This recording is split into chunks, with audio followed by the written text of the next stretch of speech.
And a lot of good stuff that we've learned just working on this book.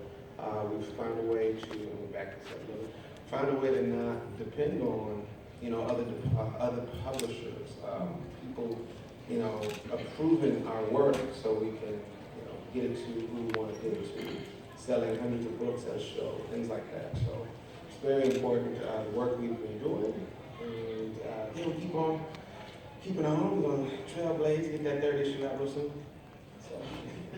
I know that's right. So, and a little bit about myself, Cece the Greek Geek.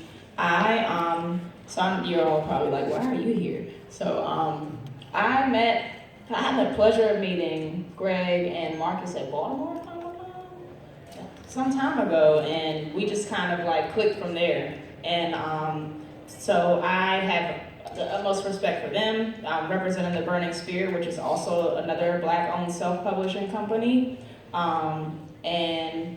So that being said. Say the part about how you're awesome.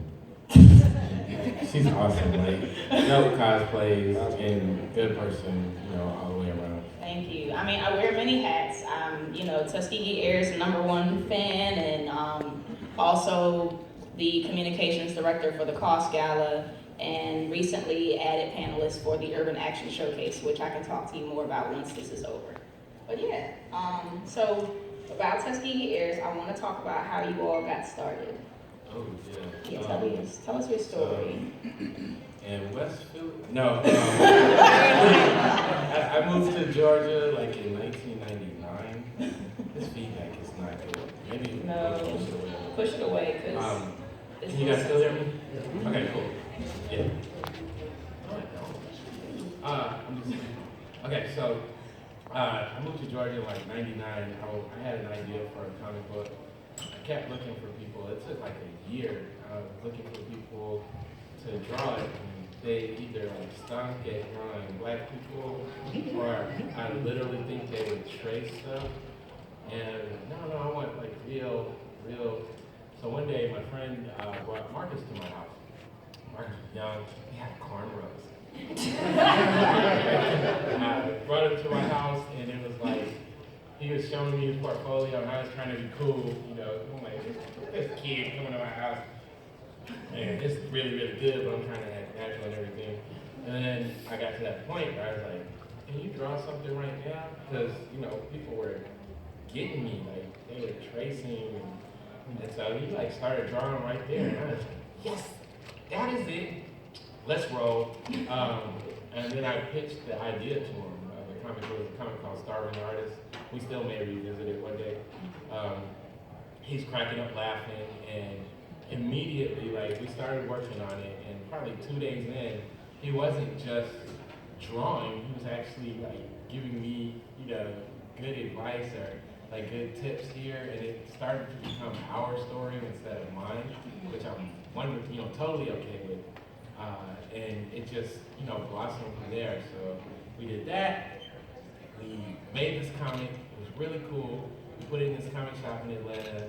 We would sell out, but we would lose money every time we sold a book because we had no idea about publishing, how to make money, and comics overall.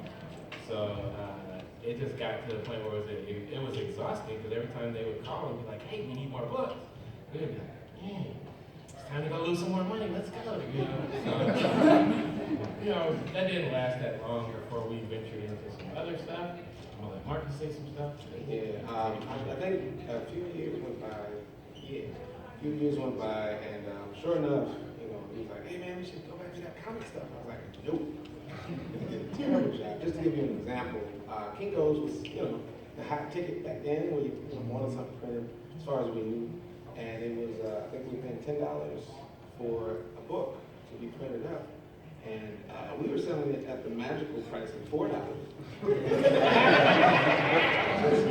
It was not lucrative at all. So, sure enough, that really, I don't have to get hit too many times in the head to be like, that was a bad idea, man. Let's just hold off. Because he was excited about going back to it. I was like, nah. And, a business or so later, we actually ended up doing his first children's book. broken glass, and so I was excited to say, okay, let's try that. We got some information, found some publishing companies around our local area, and sure enough, printed out his first book. It was successful. It's still successful to this day. I think we did that in 2013. Yeah.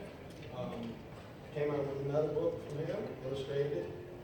Again, took it to a children's book in Savannah and sold over 50 copies in one day, that kind of thing. So it's wherever we put this content, we kind of figured out, okay, well, if we understand how to print it, we understand how to market it, we promote ourselves, and we can produce it all by ourselves. What's to stop us from going back into comics? And from there, I started working on a comic book called Hero Cats of Stellar City. It's exactly what it sounds like. It's a whole bunch of cats being heroic. From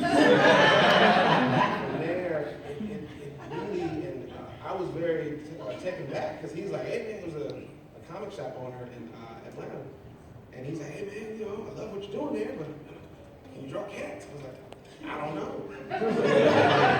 Sure enough, I've never drawn a cat in any serious respect at all. So he kind of forced me into learning how to draw cats, and it worked. We got our stuff in front of a publisher, Action Lab, and he was just like, man, get me 2 more books made, and you guys got a deal. So I penciled out, 2 more comics for Hero Cats, got it published with an actual, upcoming publisher. They're pretty big time now. They made a lot of money since then, but it taught me. I started going to comic shows, going to retail summits, talking to Marvel in DC. I met Jim Lee, y'all, and he was like, man, this is a great cat comic. I'm like, shut up, Jim Lee. These are some cats. Shut up. And he's like, no, man, I love this stuff. So really talked to as many people as I could to help usher in that wish for us to do comics. And that's everything from talking to the printers, talking to the publishers. How do they make money? And I'm not afraid to talk to anybody else. At this point in my life, I don't care who you are. I'm like, so, hey man, where did y'all get this printed? How much did y'all make? How much did it take? How long? And so from there, all this information came in like 3 years. And I was just really started building up my artwork then, but went right back to Greg, and we had that conversation about, Well, it was first. Yeah, and no this more. guy. Yeah. And this is what we were busting our tail amidst all the other things we had to do. We were going really hard with this. And we were getting good feedback. We were trying to pitch it to some networks and everything. So it was working out. It was really working out. But then one day, magically, this popped into our brains.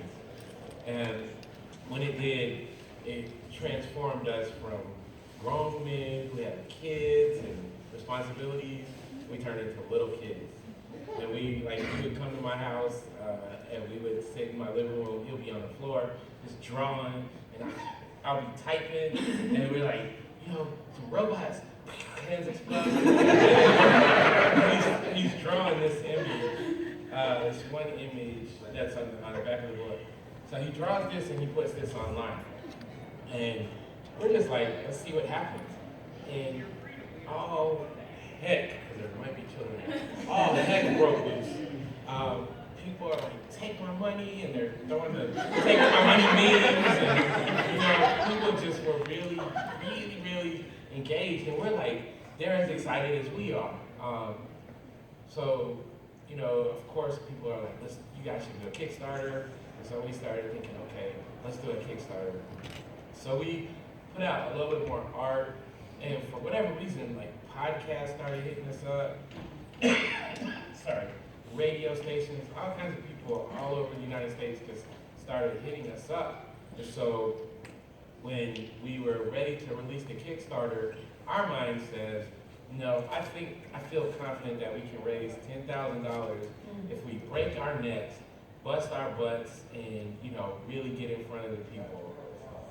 So we released on a Friday at 4 p.m. By 12 a.m. we had the $10,000. All we did was put it out, and all the people just came together. And so by the end of that weekend, by that Monday, we had 25. I got to pause and rewind. Once we got to that $10,000, we was like, oh my God, We got $10,000. What are we supposed to do now? I don't know. We got like 29 days left to go. So, and we was like, oh man. So I literally just started drawing, and every stretch goal we did, I would draw and illustrate something to say thank you. It was incredible, and it was very taxing because you're watching something grow daily, and it didn't matter if it was $100 or $2,000. You're like, what is going on? Why are people throwing money at us like this?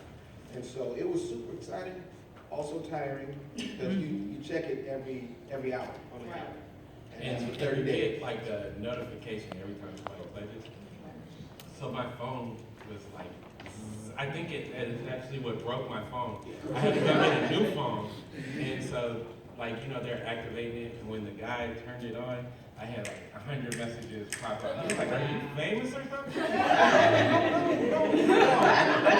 I don't know what's happening here. It's the busiest month of my life. Because with that comes questions. And people saying, well, I was thinking about it, but what is this? And we're having to respond, not to mention the media attention that we got.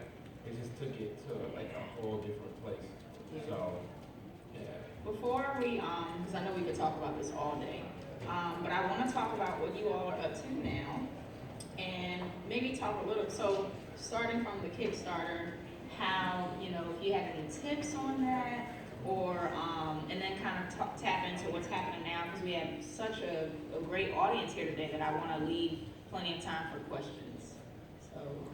So in my mind, I have like this algorithm. Like Marcus and I, we actually study, like everything we do, we're studying and researching because we learned from, the $6 loss per coming that we were doing. So, like we would actually look and study other people's Kickstarters and people that were successful.